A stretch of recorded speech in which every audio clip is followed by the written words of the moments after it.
E nós vamos começar o mês a falar sobre ser família.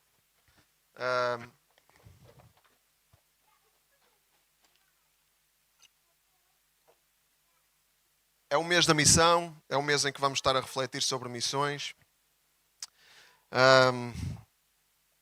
E não há outra forma de fazer missão no reino de Deus que não seja em família. Amém? Tem que ser em família. E começamos com este versículo que nos tem servido de ponto de partida. Já não são estrangeiros nem hóspedes, fazem parte do povo santo de Deus e são membros da sua família. É para isso que Deus nos chama, para estarmos em família, vivermos em família e cumprirmos o seu propósito, o propósito de Deus aqui na terra, em família. Essa família é a igreja. E da última vez nós falamos sobre, quando estamos a fazer uma série, estamos a ler a carta aos Efésios, que nos está a guiar neste estudo sobre ser família e viver como família. Da última vez falamos sobre viver uma vida nova em Cristo. Viver uma vida nova em Cristo, porque esta vida que Cristo nos chama para viver é uma vida nova, é uma vida que é diferente, né? E nós vamos ver claramente a diferença, o contraste, é uma vida que contrasta com a nossa vida passada. É uma vida, nós lemos este versículo quando falamos desse tema, que está um bocadinho mais atrás do que nós vamos ler hoje, mas diz assim Paulo: vivam portanto uma vida nova, digna da nova humanidade, criada à imagem de Deus, baseada na justiça e na santidade que vem da verdade. Nós vemos que na Bíblia que Deus é amor. Amém? Deus é amor. E o amor desdobra-se em várias coisas. 3 dessas coisas são estas: justiça, santidade e verdade. O amor desdobra-se nisto. Enquanto nós caminhamos rumo à perfeição, esta nova vida, neste novo caminho que é Jesus, Ele vai nos aperfeiçoando. Nós vamos pondo de lado a injustiça, vamos pondo de lado o pecado, vamos pondo de lado a mentira e passamos a viver com estas bases, porque o amor de Deus nos constrange, o amor de Deus nos impulsiona, o amor de Deus, a presença de Deus em nós, não nos deixa estar em paz mais com a injustiça, com o pecado e com a mentira. Porque o amor de Deus age em nós. Essas são as bases desta nova vida. A base é o amor, né? A presença de Deus, o Espírito de Deus em nós, que depois nos dá esta força, né? Para nós vivermos neste caminho de justiça, santidade e verdade. Quando erramos, quando falhamos, estamos cá para continuar a caminhar. E somos família para nos encorajarmos uns aos outros, né? A família de Deus que vive nestes pilares, com estes pilares, né? Está cá para encorajar, né? Para falar, está cá para admoestar, para corrigir, para ajudar. E nós precisamos disso. Nós precisamos disso. Aliás, não dá para viver sem isso, segundo o propósito de Deus. Então, no último texto que lemos, Paulo, ele dá alguns exemplos sobre o que é que significa na prática viver uma nova vida. Nós falamos de vários desses exemplos. Mas agora na passagem que vamos ler, Paulo continua a falar de como viver uma nova vida, mas ele fala de algo muito interessante. Uma nova vida na luz. Na luz. Vamos ler Efésios 5, do versículo 6 ao 20. Efésios 5, do versículo 6 ao 20. Diz assim Paulo: não se deixem enganar. Eu vou esperar mais um bocadinho, que abro. Não sei quem é que... Já abriram? Não se deixem enganar por ninguém com palavras ocas. É por isso que Deus vai castigar aqueles que não lhe obedecem. Não queiram nada com eles. Lembrem-se que antes eram escuridão, mas agora são luz em união com o Senhor. Comportem-se como filhos da luz, pois os que vivem à luz do dia produzem frutos de bondade, justiça e verdade. Procurem sempre aquilo que mais agrada ao Senhor. E não queiram nada com as obras más que se fazem a coberto da escuridão. Antes, pelo contrário, denunciem-nas. Pois o que essa gente faz às escondidas é de tal ordem que até dá vergonha falar nisso. Mas as coisas que são denunciadas pela luz aparecem às claras. Pois tudo aquilo que aparece às claras fica iluminado. Por isso é que se diz: levanta-te, tu que dormes, Ressuscita tu que estás morto e Cristo brilhará sobre ti. Prestem muita atenção à maneira como se comportam. Não se comportem como insensatos, mas como sábios. Aproveitem bem o tempo, porque os dias que correm são maus. Por isso não façam as coisas de qualquer maneira, mas procurem compreender bem qual é a vontade do Senhor. Não se embebedem, pois o vinho leva à libertinagem, mas deixem-se encher do Espírito de Deus. Recitem uns com os outros salmos, hinos e cânticos que inspirem devoção. Cantem e louvem ao Senhor com o vosso coração. Deem graças a Deus, nosso Pai, por todas as coisas, em nome de nosso Senhor Jesus Cristo. Amém. Paulo começa por falar sobre pessoas que enganam os outros com palavras ocas. Não se deixem enganar com ninguém. Não se deixem enganar por ninguém com palavras ocas. O que é que são palavras ocas? Palavras vazias. São palavras ditas por pessoas que não são de confiança. Não é? Que dizem uma coisa, mas que mostram pela sua vida que não são de confiança. Não podemos confiar nelas. Ou são pessoas imaturas que não sabem do que é que estão a falar, né? E falam sem saber. Né? Ou então são pessoas que querem enganar, que parecem muito sábias, mas que na realidade não têm integridade, não são pessoas honestas, têm mau testemunho e podem até falar a palavra de Deus. Né? Cuidado, porque palavras ocas não significa que não seja a palavra de Deus. Mas a palavra de Deus pode ser usada de uma maneira hábil para enganar. Para enganar. Conseguem lembrar-se de alguém que tenha usado a palavra de Deus para enganar? Satanás. Muito bem. Mateus 4. Querem abrir comigo Mateus 4? Mateus 4, 5 ao versículo 7. É uma das tentações que o diabo lançou sobre Jesus no deserto. O diabo, diz aqui em Mateus 4, 5, 7, o diabo levou-o à cidade santa, colocou-o no ponto mais alto do templo e disse-lhe: se és o Filho de Deus, atira-te daqui abaixo, porque diz a Escritura, Deus dará ordens aos teus anjos a teu respeito. Eles hão de segurar-te nas mãos para evitar que magoes os pés contra as pedras. Mas a Escritura diz também: não tentarás o Senhor teu Deus. Respondeu Jesus.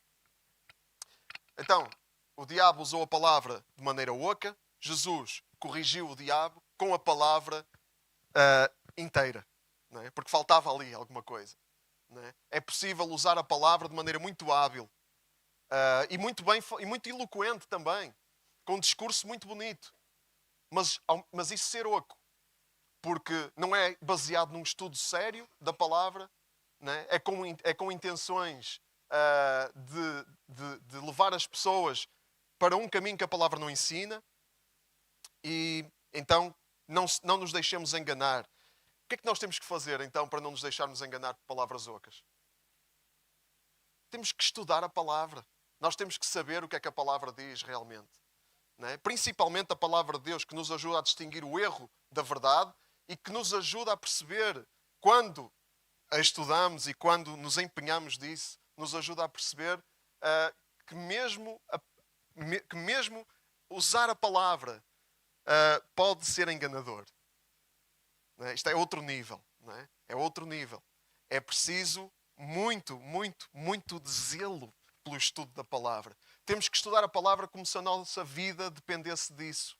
Porque depende. Porque depende. E nós andamos a brincar. Nós andamos a brincar muitas vezes. Andamos distraídos com outras coisas. Não percebemos que a nossa vida depende da palavra. Depende de conhecermos a palavra. A palavra é luz para os nossos pés, lâmpada para os nossos caminhos. Sem a palavra nós não temos luz. Estamos em trevas. Vamos ser enganados pelas trevas. Vamos ser enganados por palavras ocas.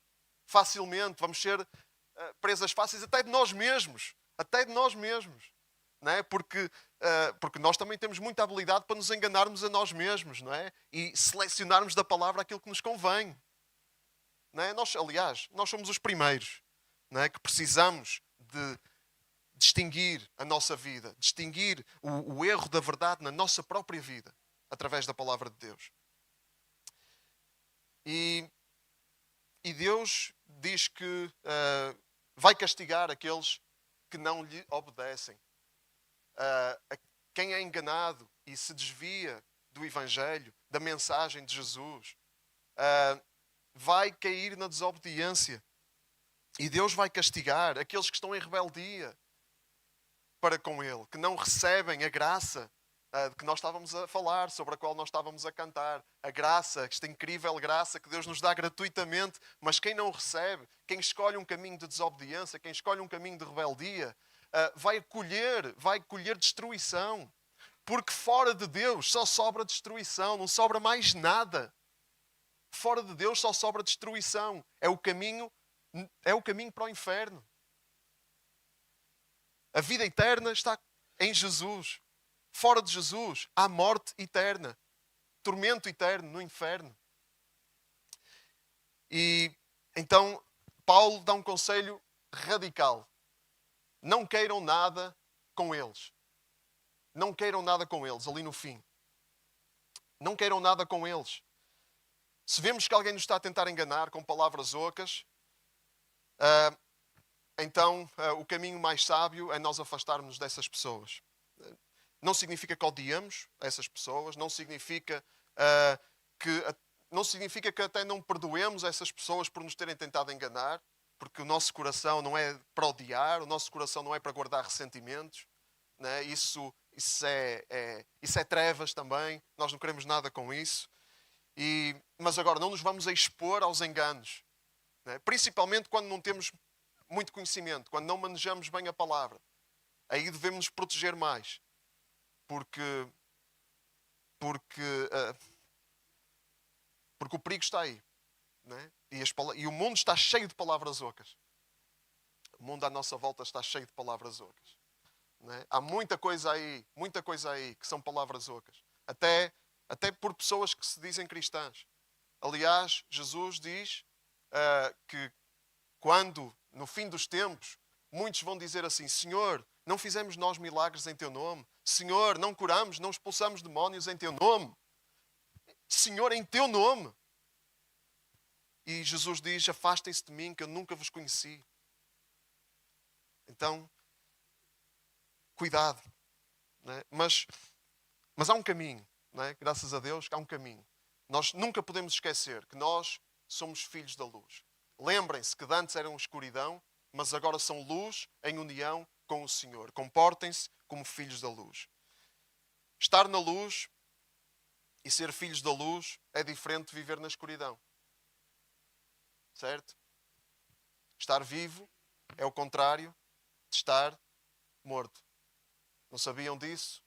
Já aprenderam uma coisa nova? Podem escrever aí, anotar. O que é estar na luz, irmãos? Estar na luz é viver uma vida transparente.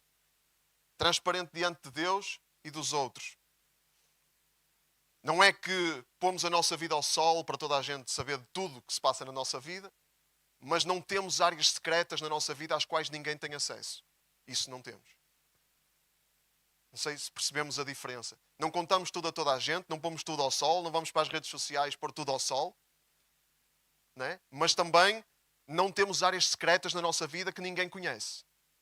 Há um equilíbrio aqui, né? Temos pessoas que nos rodeiam, que precisamos de pessoas pessoas de confiança em quem nós podemos confiar, áreas da nossa vida que nós percebemos que são trevas e nós não queremos isso. Então, viver uma vida transparente. Sabem, uma das minhas orações mais frequentes nos últimos tempos, tenho orado mais, é: Senhor, aquilo que está oculto, traz à luz. Não nos deixes viver com coisas ocultas, traz à luz. Pode doer, pode ser difícil, mas traz à luz. E Deus tem respondido. E isso é difícil. Não é? E estar na luz é estar vulnerável. Estar na luz é estar vulnerável. Quando nós nos isolamos e escondemos, aí é confortável. Não é? Porque ninguém sabe, nós estamos no secreto, vivemos a nossa vida secretamente, fazemos o que queremos, ninguém tem nada a ver com isso.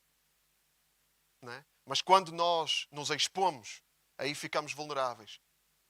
Ficamos nus. Não é? As pessoas veem-nos. E isso não é confortável. Mas é esse o caminho. Porque isso é o caminho da luz. Não temos que passar a ideia de que somos perfeitos. Isso é o caminho dos fariseus. O caminho dos fariseus era... quem olhava para eles pensava, eles são luz, eles estão na luz. Porquê? Vestiam-se todos branquinhos, estavam todos bem vestidos, estavam todos limpinhos, lavadinhos. Parecia mesmo que estavam na luz. Porque passavam essa ideia de perfeição e as pessoas à volta pensavam, uau, eu nunca vou conseguir chegar lá. Mas isso é precisamente o contrário. O nosso engano é precisamente esse. É que quem dá a ideia de perfeição não está na luz. E o nosso engano é confiar nos nossos olhos. Mas Jesus viu além. Jesus viu além do que estava na superfície. E ele disse, vocês são sepulcros caiados. Por fora estão todos limpinhos, todos purinhos, mas por dentro é só imundície e ossos. Tudo aquilo que está num sepulcro. Estar na luz é não nos conformarmos com as trevas. Não nos conformamos com as trevas. Primeiramente em nós, não nos conformamos com as trevas em nós, mas à nossa volta também não nos conformamos com as trevas. É suposto quem está na luz é suposto produzir o quê? Os que vivem à luz do dia produzem frutos de bondade, justiça e verdade, procurando sempre o que agrada ao Senhor.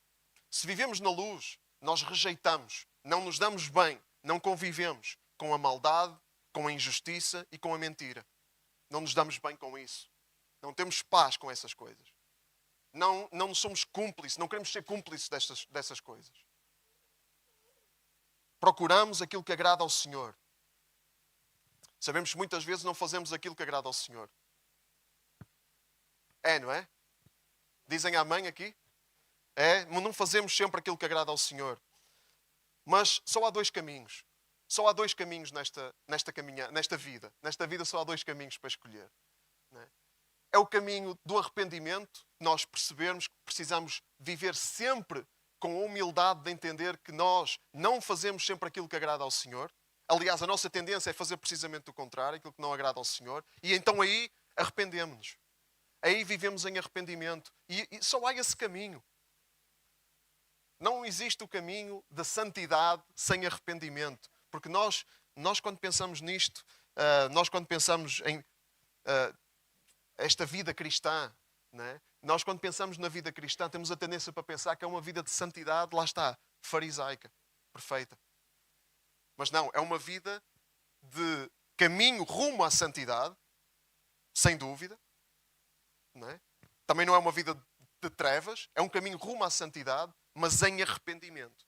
Em entender que eu sou falível. E que eu preciso de graça. Preciso de graça de Deus.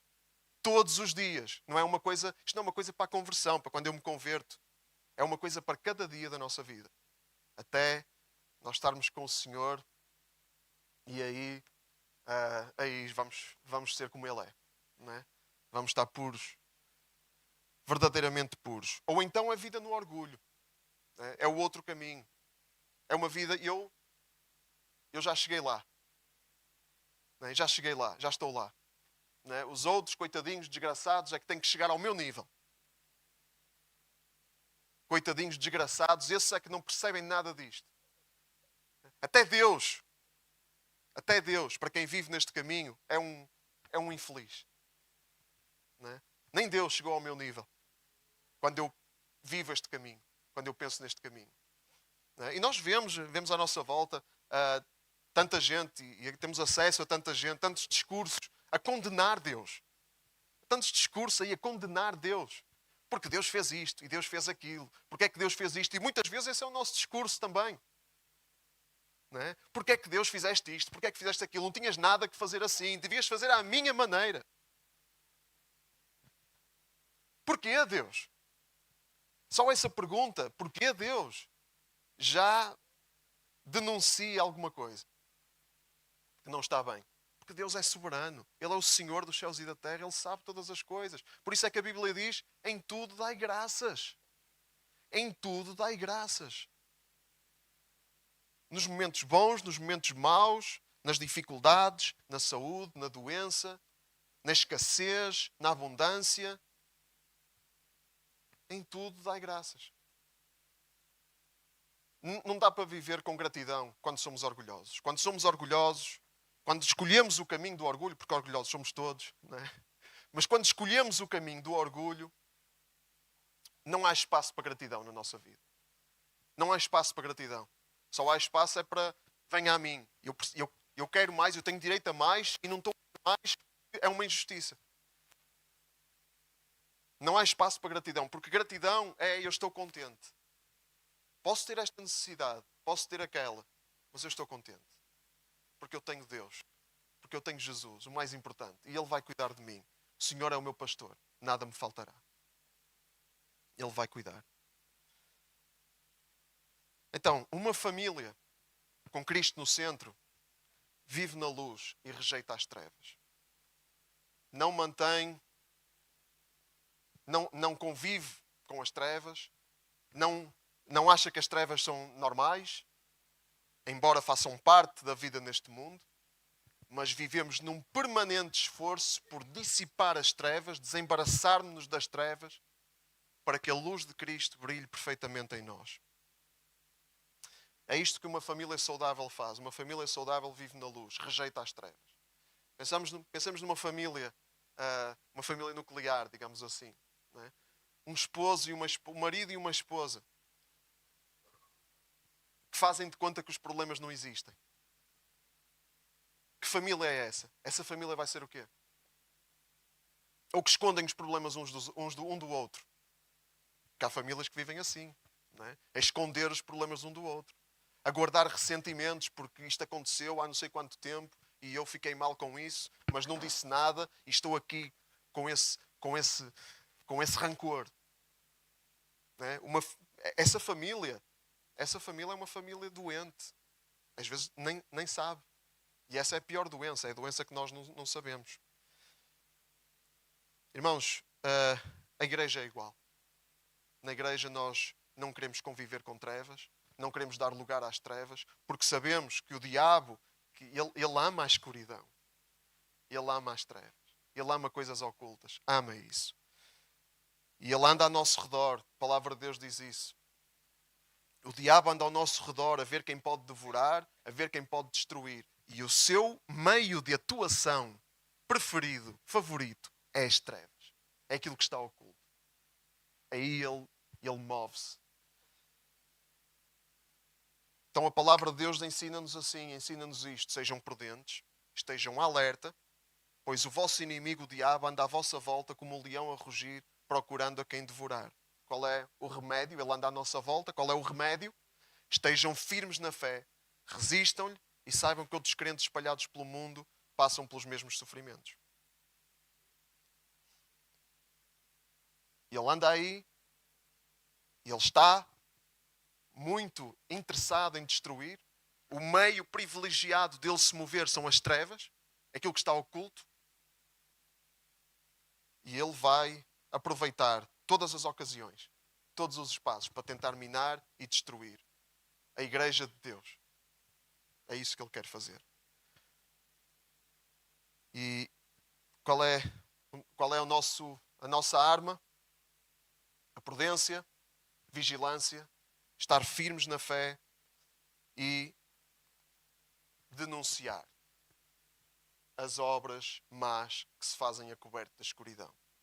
Denunciar. É interessante aquilo que Paulo fala aqui. Denunciar. Não é suficiente recusar. É preciso denunciar. É preciso pôr na luz. É preciso denunciar. Denunciem-nas. Denunciar é algo fundamental para que aquilo que está em trevas venha à luz. Não é? Tem que ser. Às vezes temos que denunciar. Paulo não. Tiago diz para confessarmos os nossos pecados uns aos outros. Porquê? Confessar o pecado é o ato de alguma coisa que está em trevas, pomos na luz. Confessamos. E denunciamos as obras más. Não convivemos com as obras más que se fazem a coberta da escuridão. Denunciamos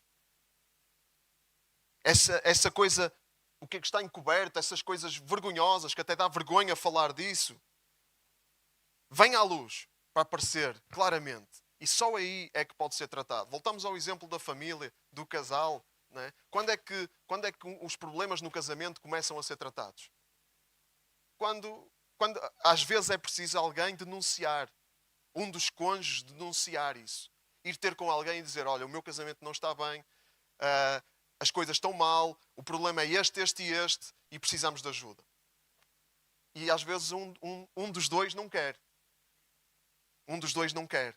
Quer continuar assim, quer continuar nas trevas. Mas há um que tem coragem e que diz, não, eu vou denunciar isto. Chega.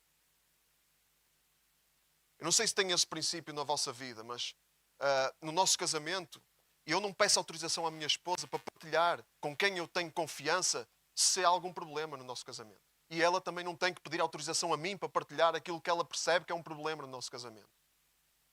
Não é preciso pedir autorização para partilhar com quem seja realmente de confiança. E mostre realmente que é de confiança, e nós temos provas. E graças a Deus temos gente assim na nossa vida. Guias espirituais que nos guiam e que nos ajudam. Então esse princípio é muito importante. Não temos que pedir autorização. Se vemos alguém a caminhar para o abismo, se vemos alguém a encaminhar-se, se vemos alguém a fazer alguma coisa às ocultas, às escondidas, que destrói essa pessoa e até destrói outras pessoas à volta, o que é que nós temos que fazer? Deixar andar. Deixar andar, fazer de conta que não existe. Não, denunciar. Temos que denunciar. Há formas e formas de denunciar, mas denunciar. Há muitas formas, mas o que tem que estar no nosso coração é isto. O que tem que estar no nosso coração é denunciar, não é para fazer queixinhas, que é muito a nossa mentalidade, não é? Vai fazer queixinhas, olha, vai fazer queixinhas ao pastor, ou vai fazer queixinhas ao líder, ou vai fazer queixinhas a este e àquele.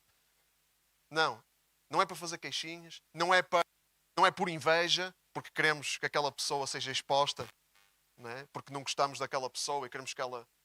Não, é denunciar para contribuir para que haja luz onde antes só havia trevas. É denunciar com o coração de querer dissipar as trevas. E às vezes nós precisamos de fazer isso, de ter essa iniciativa. Porque quando não se trata de nós, quando se trata de outra pessoa, às vezes essa pessoa não quer. Quer continuar nas trevas. E se nós não denunciamos, nós estamos a faltar à nossa responsabilidade para com Deus. Porque Deus não nos chama para conviver com as trevas. Ele chama-nos para sermos agentes de luz. Agentes de luz. Brilhar com a luz de Cristo. Porque só as coisas que são denunciadas pela luz aparecem às claras. Tudo o resto fica em trevas, continua a matar, continua a destruir, continua a minar. E essa é a nossa responsabilidade. Essa é a nossa responsabilidade. Então é preciso denunciar para quê? Para que haja luz, para que a luz de Cristo brilhe. Nós queremos que Cristo seja glorificado. Nós queremos que Cristo seja posto em evidência. E quando as coisas estão na luz, Cristo é sempre glorificado. Quando as coisas estão em escuridão, aí é o diabo que é glorificado. Tudo aquilo que aparece às claras fica iluminado. Por isso é que se diz, levanta-te tu que dormes, ressuscita tu que estás morto e Cristo brilhará sobre ti. É denunciar para iluminar. Não é denunciar para destruir. É denunciar para quem dorme possa se levantar. É denunciar para que quem está morto possa ressuscitar.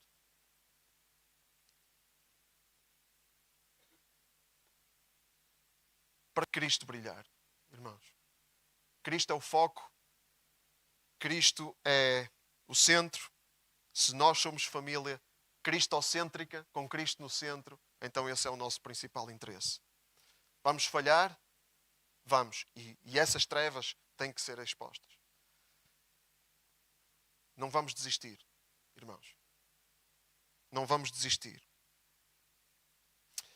Vamos ler a palavra de Deus. Irmãos, vamos ler o que a palavra de Deus nos ensina a cada um de nós. Estão prontos aí?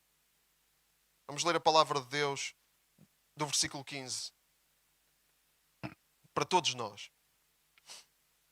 Prestem, portanto, muita atenção à maneira como se comportam. Não se comportem como insensatos, mas como sábios. Aproveitem bem o tempo, porque os dias que correm são maus.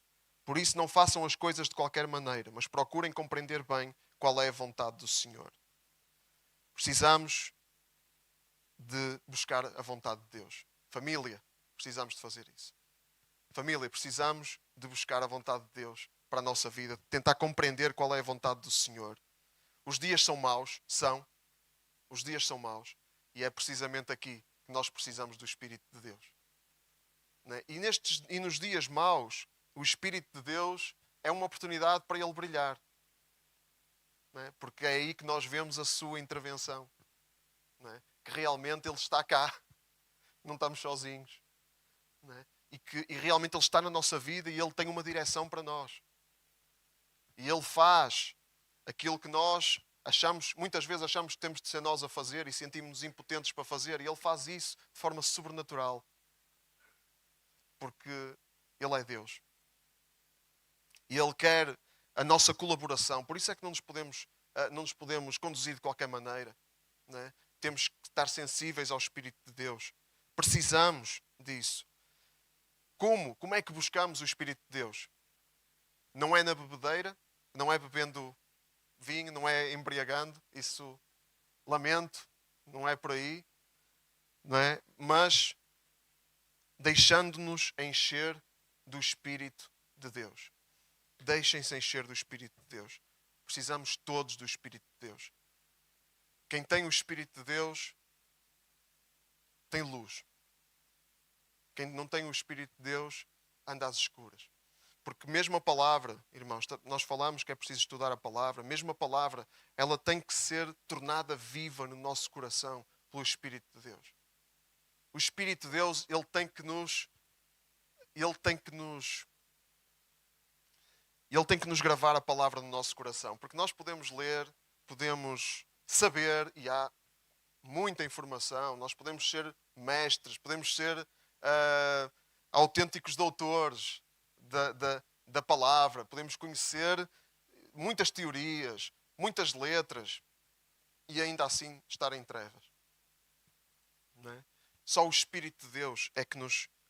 O Espírito de Deus é a nossa esperança de entendimento. É a nossa esperança de nos mantermos no caminho. Sem o Espírito de Deus, nós não temos hipótese, irmãos.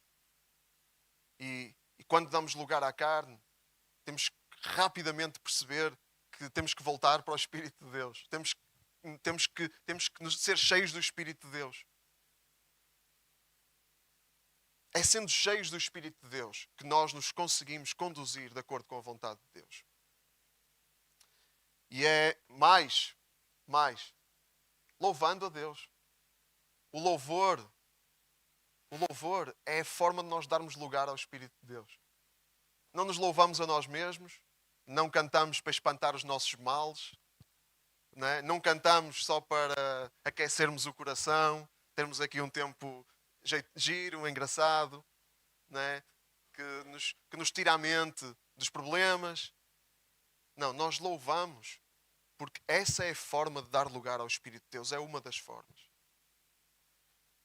Salmos, hinos e cânticos que inspirem devoção. Cantem isso, que inspirem devoção. Não é qualquer cântico, não é qualquer hino.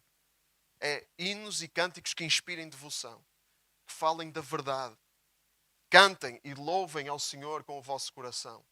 Mas, como é que se dá lugar ao Espírito de Deus? Praticando a gratidão. Ao praticarmos a gratidão, nós entendemos que aquilo que temos até de bom não vem de nós mesmos, mas vem de Deus. E então temos... Que triste é, irmãos, quando nós não temos a quem dar graças. Que triste vida é essa. Nós não temos a quem dar graças. Mas nós temos a quem dar graças. Graças a Deus. Graças a Deus por termos a quem dar graças. Graças a Deus por podermos dar graças a Ele. Em tudo damos graças. Deem graças a Deus, nosso Pai, por todas as coisas, em nome do nosso Senhor Jesus. Como família, nós somos chamados para isto, para sermos cheios do Espírito de Deus, juntos. E, irmãos, só há um Espírito. Só há um Espírito. Não há vários Espíritos, um para cada um. Só há um Espírito. E esse Espírito é um para todos. E todos devem ser um nesse Espírito. Todos devem ser um nesse Espírito. E todos devem estar... e todos devem participar em tudo aquilo que fazemos juntos com esse Espírito. E quando louvamos a Deus, quando adoramos, quando cantamos aqui, irmãos, vamos ter esse foco. Nós estamos a dar lugar ao Espírito de Deus. Vamos abrir o coração, vamos deixar o Espírito de Deus ministrar a nossa vida. Vamos perceber que isso não é uma coisa que nós fazemos religiosamente, não é? Por uma tradição religiosa, um hábito religioso, uma rotina que temos. Vamos pensar que isso é algo precioso. É um tempo em que nós, como família, nos juntamos para dar lugar ao Espírito de Deus. O coração sintonizado com o Espírito de Deus. O coração a buscar ser cheio do Espírito de Deus. Porque entendemos que nós não somos suficientes. Porque entendemos que precisamos desse Espírito para nos transformar. Vamos louvar a Deus. Vamos louvar a Deus nesse Espírito. Num só Espírito. Com uma só fé. Com um só Senhor. Como família. Amém? Vamos ficar de pé. E vamos praticar isto. Vamos praticar, vamos dar lugar ao Espírito de Deus. Vamos dar lugar ao Espírito de Deus. Vamos fechar os olhos. Vamos nos concentrar. E vamos abrir o nosso coração para que o Espírito de Deus possa trabalhar na nossa vida. Não vamos guardar nada para nós. Não vamos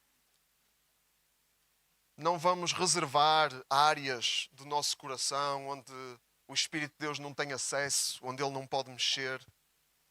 Vamos abrir. Vamos abrir o nosso coração para a sua luz. Vamos deixar Cristo brilhar em nós. Eu preciso disso. Cristo, brilha. Jesus Cristo, brilha em mim. Brilha, Senhor. Afasta as trevas. Aquilo que está oculto, traz à luz, Senhor. Deus, e que nós, como família, Senhor, possamos estar empenhados, Deus, nesse propósito, Senhor. Que o nosso alvo seja o mesmo. Que o Espírito de Deus nos encha e que Jesus Cristo seja glorificado. Então louvamos-te, Senhor. Louvamos-te como família. Louvamos-te, Senhor, como um só, em unidade. Porque é assim que tu és glorificado. Quando somos um, como o Pai e Jesus são um, na unidade do Espírito Santo. Em nome de Jesus, Senhor.